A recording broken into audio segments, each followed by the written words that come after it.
Magandang oras mga ka-Golden Boy. Maiba muna tayo ngayon dahil weekend.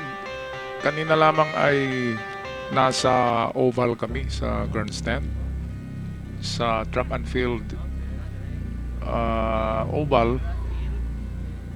At akin tinuruan ng proper start itong aking anak. Yung tamang sukat ng distansya ng mga paa. At sinabayan ko na rin sa pagtakbo para malaman ko ang kanyang progress.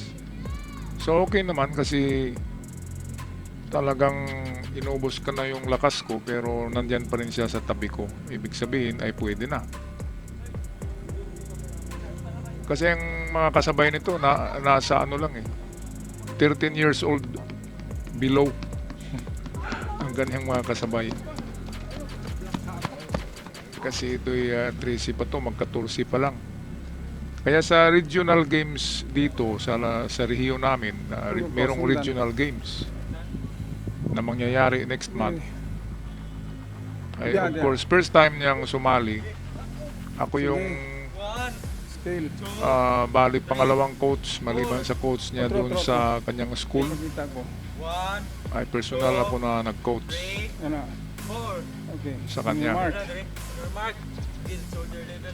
Sige. Go!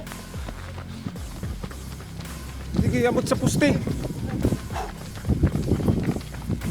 Ayan, so 3 weeks na kami nito. Ang pahinga ay ano lang Sunday.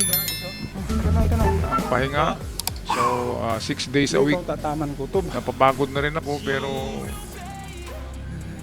gusto ko rin ma-test ang aking limit at endurance kung pwede pa.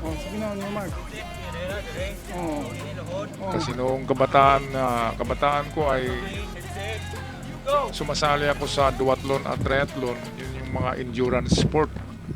Sige pa, paspas pa. Malalayo talagang ang ruta. O sige, otro diha ka sugod. So siguro itong anak ko next year na second palaro.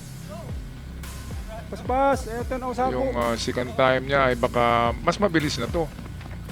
Kasi every weekend ko na to isasama sa training.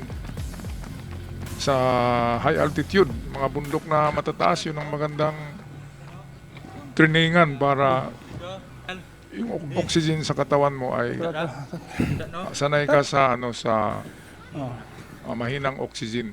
Pagdating sa normal na lugar ay malakas yung lungs. Ganun yung ginagawa ni Manny Pacquiao Yung training niya, jogging niya ay nasa mataas na mga bundok.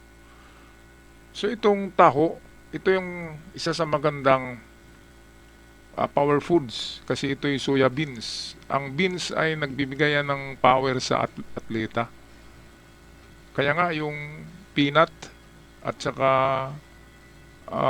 sunflower seeds, buto ng pakwan, yun ay mga ano rin yun. Yung mga mani, yun ay mga power foods na pwedeng isama sa diet ng isang atleta. Okay, so salamat kay Mamang Taho. Sarap nito Ako'y magpaalam na mga ka-Golden Boy, mga kababayan, hanggang sa muli.